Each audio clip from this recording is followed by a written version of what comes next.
नमस्कार, आप देख रहे हैं पायनियर हरियाणा और मैं हूं आपके साथ कृष्णा। आज के हमारे इस खास प्रोग्राम में हमारे साथ जुड़े हैं डॉक्टर संजीव कुमार, जो कि चाइल्ड स्पेशलिस्ट हैं। आज का जो हमारा विषय रहेगा वो रहेगा कुपोषण। उनसे जानेंगे कि आखिर कुपोषण क्या है और किस तरीके से इस बीमारी पर रोक लगाई जा सकती है। सर, स्वागत करती हूँ आपका हमारे चैनल में। सबसे पहले जानना चाहूँगी आखिर ये कुपोषण क्या है। धन्यवाद, थैंक यू पायनियर फॉर एक चांस देने के लिए मुझे। बट मैं आपको बताना चाहता हूँ कि कुपोषण मतलब एबनॉर्मल, पोषण मतलब खाना पीना।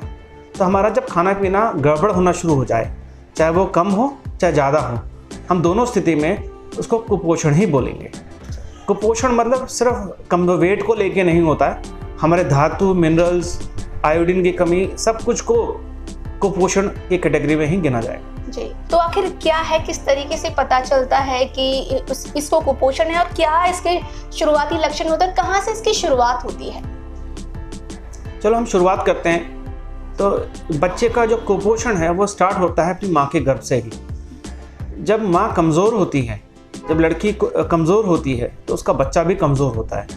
जब बच्चा कमज़ोर होता है और शरीर में उसकी खून की कमी और विटामिन डी की कमी जब कुछ होती है तो बच्चा भी विटामिन डी की कमी और आयरन की कमी से पैदा होता है। फिर शुरुआत के अगर 6 महीना अगर माँ ने दूध पिलाया ठीक से तो वो कम से कम बीमारियों से बचा रहता है, और अगर सारे टीके लगाए जाएं टाइम से तो वो बहुत सारी बीमारियों से बचा रहेगा। तो कम से कम बीमार नहीं होगा तो वेट घटेगा नहीं। अब जब किसी वजह से बच्चा माँ कमज़ोर होने के कारण, जिसके कारण बच्चा कमज़ोर पैदा होने की वजह से बार बार बीमार पड़ने लगा, और अगर माँ का दूध नहीं मिला तो बच्चा उसका वेट कम रहने लगता है। और एक बार बीमार होने के बाद कोई भी बच्चा, चाहे सिंपल जुकाम ही क्यों ना हो, एक बार बीमारी का मतलब 7 दिन अपने समय से पीछे चले जाते हैं। तो अगर बच्चा 4 महीने का अगर बीमार पड़ जाए, टट्टियाँ लग जाए या निमोनिया हो जाए या खांसी हो जाए, तो वो 1 हफ्ता पीछे हो गया, उसका वेट बढ़ता नहीं।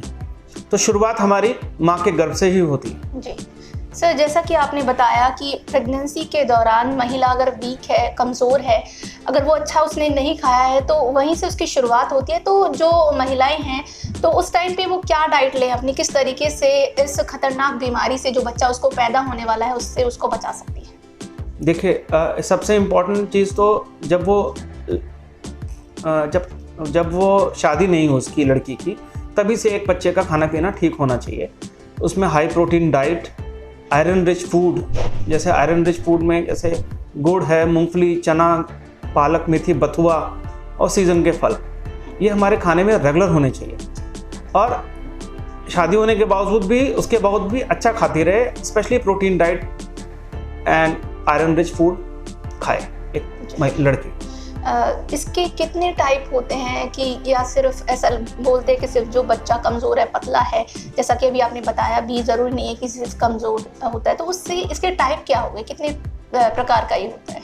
बेसिकली देखो, कुपोषण मतलब अपने पोषण से कम या ज़्यादा।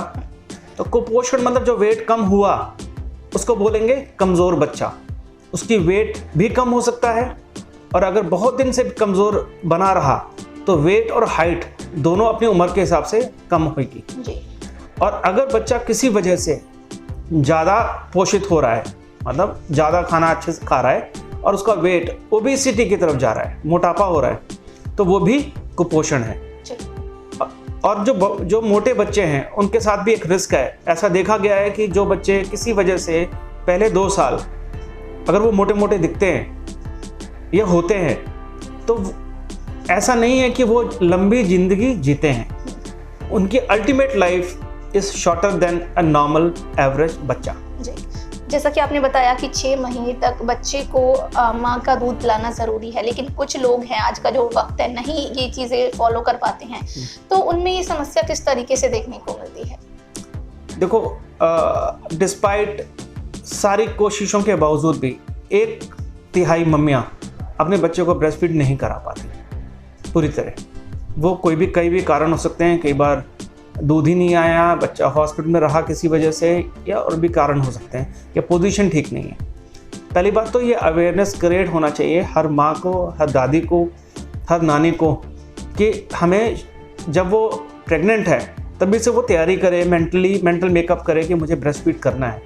और जब बच्चा पैदा होता है तो विद इन कुछ घंटे, हाफ एन आवर अगर नॉर्मल डिलीवरी और विद इन 1 आवर अगर सिजेरियन सेक्शन, वो अपना ब्रेस्ट फीडिंग करा दे। कम से कम शुरुआत तो उसकी अच्छी हो। जब बच्चा पहली बार ब्रेस्ट फीड कर लेता है, जब स्तन खाली कर देता है, तो नेक्स्ट फीड की तैयारी हमारी बॉडी अपने आप शुरू कर देती है। तो जैसे कि अगर किसी बच्चे में कुपोषण है तो उसकी जांच कैसे की जा सकती है, किस तरीके से पता चले? कुपोषण मतलब पोषण नहीं होना, या तो उसका सिंपल एक चीज़ वेट, बच्चे का वजन जब वो हॉस्पिटल में आता है या कहीं पर भी जा रहा है, उसकी मम्मी उसका वेट देख ले। और अगर ग्रोथ चार्ट, जैसे आजकल आंगनवाड़ी वर्कर्स के जब टीकाकरण कार्ड देते हैं उसमें एक ग्रोथ चार्ट होता है, तो अपनी उम्र के हिसाब से लाइन में देखें कि वो बच्चा अपने उम्र के हिसाब से उस लाइन से ऊपर है, नीचे है या नॉर्मल है। और इम्पॉर्टेंट ये नहीं है कि आज नंबर कैसा है, इम्पॉर्टेंट ये है कि उसका कर्व नॉर्मल बढ़ रहा है या घट रहा है या तेज़ी से बढ़ रहा है। अगर तेज़ी से बढ़ रहा है तो हमारा बच्चा मोटापे की तरफ जा रहा है, तेज़ी से घट रहा है तो इसका मतलब बहुत बच्चा हमारा कमज़ोर होते जा रहा है। हम लोग इस ग्रोथ चार्ट से हम ये अंदाज़ा लगा सकते हैं कि बच्चा हमारा कुपोषित हो रहा है कि नहीं हो रहा है। देखिए, इस टाइम पे लगभग 70% बच्चे हमारे कुपोषित हैं। कुपोषित मतलब जिनका वेट कम है, एंड 20% बच्चे हमारे मोटे, सिर्फ 10% बच्चे हमारे नॉर्मल हैं। तो मतलब अगर मैं समझूं तो हमारे 90% बच्चे अपने वेट से या तो ज़्यादा हैं या कम हैं, पर ज़्यादातर बच्चे हमारे वेट से कम हैं।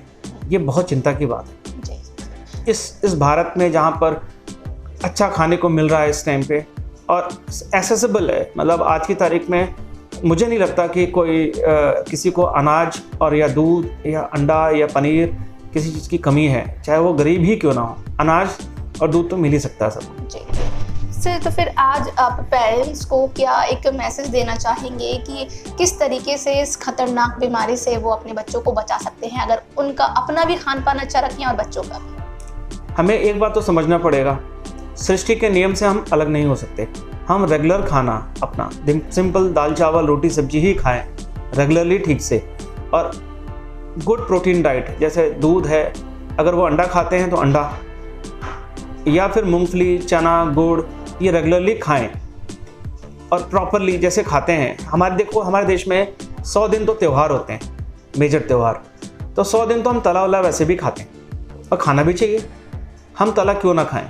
तो अगर हम रेगुलरली दाल चावल रोटी सब्जी रेगुलरली खाते हैं, थोड़ा बहुत दूध और पनीर या अंडा खाते हैं, और साल में 1/3 डेज हम थोड़ा बहुत तला भी खाते हैं, तो मुझे लगता है कि किसी को कुपोषण नहीं होना चाहिए। जी जी, धन्यवाद सर। Thank you. तो हमारे साथ जुड़े थे डॉक्टर संजीव कुमार, जिन्होंने बताया कि आखिर ये कुपोषण क्या है और ये किस तरीके से बच्चों में होता है। आज के लिए इतना ही। ऐसी और भी शख्सियत से हम आपको ऐसे ही रूबरू कराते रहेंगे। तब तक के लिए जुड़े रहिए पायनियर हरियाणा के साथ।